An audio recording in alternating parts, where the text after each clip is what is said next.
ఏవండి, ఒక చెట్టు, అదేనండి, ఒక మామూలు చెట్టు ఎప్పుడైనా కోర్టుకొచ్చి సాక్ష్యం చెప్పడం చూశారా?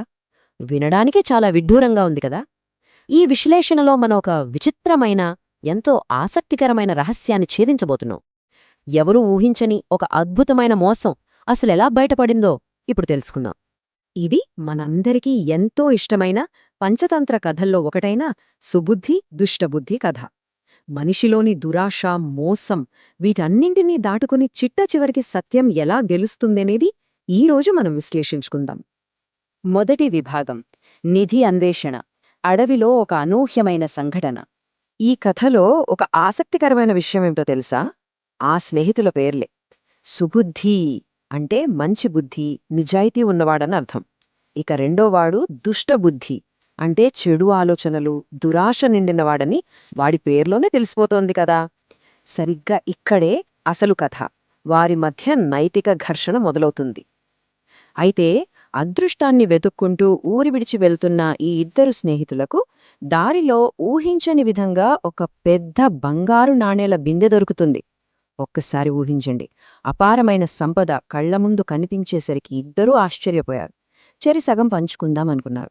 కాని ఆ నిధిని వెంటనే ఊళ్ళోకి తీసుకెళ్తే గ్రామస్తులకు ఎక్కడ అనుమానం, అసూయ వస్తాయో అని భయపడ్డారు. అందుకే ఎవరికీ తెలియకుండా రాత్రికి రాత్రే ఊరి బయట ఉన్న ఒక పెద్ద మర్రి చెట్టు కింద ఆ బిందెను గుట్టుచప్పుడు కాకుండా పాతిపెట్టేశారు. ఇక రెండవ విభాగం: దురాశ మరియు మోసం. రాత్రికి రాత్రే జరిగిన దొంగతనం. ఆ డబ్బు చూడగానే దుష్టబుద్ధి మనసు మారిపోయింది. వాడిలో విపరీతమైన స్వార్థం పుట్టుకొచ్చింది. వాళ్ల ప్లాన్ ప్రకారం మొదటి రాత్రి ఇద్దరూ కలిసి నిధిని పాతిపెట్టారు కదా. ఆ మరుసటి రాత్రే దుష్టబుద్ధి ఎవ్వరికీ తెలియకుండా ఒంటరిగా వెళ్లి ఆ బిందెను దొంగిలించి తన ఇంట్లో దాచేశాడు. కొన్నాళ్ల తర్వాత నిధిని తెచ్చుకుందామని ఇద్దరూ కలిసి ఆ చెట్టు దగ్గరకు వెళ్లారు. అక్కడ చూస్తే బిందె లేదు. అప్పుడు దొంగతనం చేసిన దుష్టబుద్ధి ఏమీ ఎరగని అమాయకుడిలా నటించడమే కాకుండా పైగా సుబుద్ధే ఆ నిధిని కాజేశాడంటూ ఎదురుదాడికి దిగాడు. ఇక్కడ దుష్టబుద్ధి తెగింపు చూస్తే ఎవరైనా ఆశ్చర్యపోతారు. తనే దొంగతనం చేసి మళ్లీ సుబుద్ధితో ఏమంటున్నాడంటే, నీ మోసపు మాటలు నా దగ్గర చెల్లవు, మర్యాదగా నా వాటాధనం నాకివ్వు, లేదంటే నేరుగా రాజుగారికే ఫిర్యాదు చేస్తా అని బెదిరించాడు. పాపం, ఏ పాపమూ ఎరుగని సుబుద్ధి తన నిజాయితీని ఎలా నిరూపించుకోవాలో అర్థంకాక అంతా ఆ భగవంతుడిదే భారం అనుకున్నాడు. కాని దుష్టబుద్ధి ఏమాత్రం వెనక్కి తగ్గకుండా ఏకంగా రాజుగారి దర్బారుకే వెళ్లి ఫిర్యాదు చేశాడు. మూడవ విభాగం: చెట్టు చెప్పిన సాక్ష్యం. కోర్టులో విచారణ మొదలైంది. సరే, రాజుగారి దర్బారులో విచారణ మొదలైంది. అప్పుడు దుష్టబుద్ధి ఒక వింత వాదన తీసుకొచ్చాడు. అదేమిటంటే, తాము నిధిని పాతిపెట్టిన ఆ చెట్టే స్వయంగా తన తరపున సాక్ష్యం చెబుతుందని నమ్మబలికాడు. అదెలా సాధ్యం అనిపిస్తోంది కదో. ఇదంతా వాడు పన్నిన ఒక పెద్ద మాస్టర్ ప్లాన్. దాన్ని 3 అడుగులుగా చూస్తే, మొదటి అడుగు తన ముసలి తండ్రిని ఒప్పించి ఆ రాత్రే ఆ పెద్ద చెట్టుకున్న చీకటి తొర్రలో దాక్కోమన్నాడు. రెండవ అడుగు మరుసటి రోజు ఉదయం రాజుగారు అక్కడికి రావడం కోసం ఖచ్చితంగా ప్లాన్ చేశాడు. ఇక మూడవ అడుగు, రాజుగారు ప్రశ్నించినప్పుడు ఆ చెట్టు తొర్రలో దాక్కున్న తండ్రి ఏకంగా చెట్టే మాట్లాడుతున్నట్లుగా సుబుద్ధిపై తప్పుడు సాక్ష్యం చెప్పాలి. ఇది వాడి ప్లాన్. అనుకున్నట్లుగానే మరుసటి రోజు దర్బారు మొత్తం ఆ చెట్టు దగ్గరకు చేరుకుంది. రాజుగారు చెట్టుని చూసి, ఓ వృక్షరాజమా, ఆ నిధిని ఎవరో అపహరించారో చెప్పు అని గట్టిగా అడిగారు. అప్పుడు ఆ తొర్రలో దాక్కున్న దుష్టబుద్ధి తండ్రి గంభీరమైన స్వరంతో, ఆ ధనం సుబుద్ధి ఎత్తుకొనిపోయినాడు, దుష్టబుద్ధికేమీ తెలియదు అని పచ్చి అబద్ధపు సాక్ష్యం చెప్పాడు.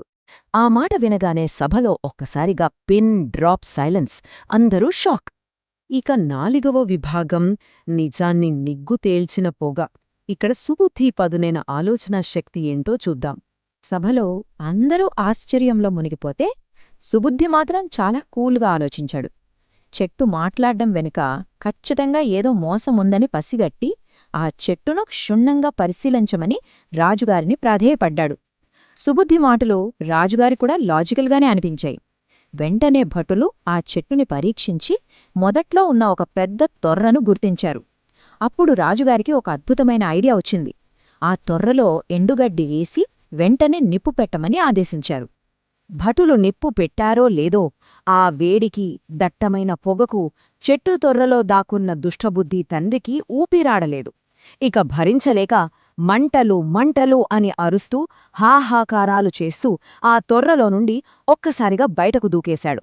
ప్రాణభయంతో వణుకుతూ రాజుగారి కాళ్లపై పడిపోయి తన కొడుకు వేసిన కుట్రను, ఆ నాటకాన్ని, మొత్తానికి అసలు నిజాన్ని సభ ముందు ఒప్పేసుకున్నాడు. చివరిగా 5వ విభాగం: నీతి, నిజాయితీ, మోసానికి తగిన శిక్ష. నిజం బయటపడగానే రాజుగారు దొంగతనానికి పాల్పడిన దుష్టబుద్ధిని కఠినంగా శిక్షించారు.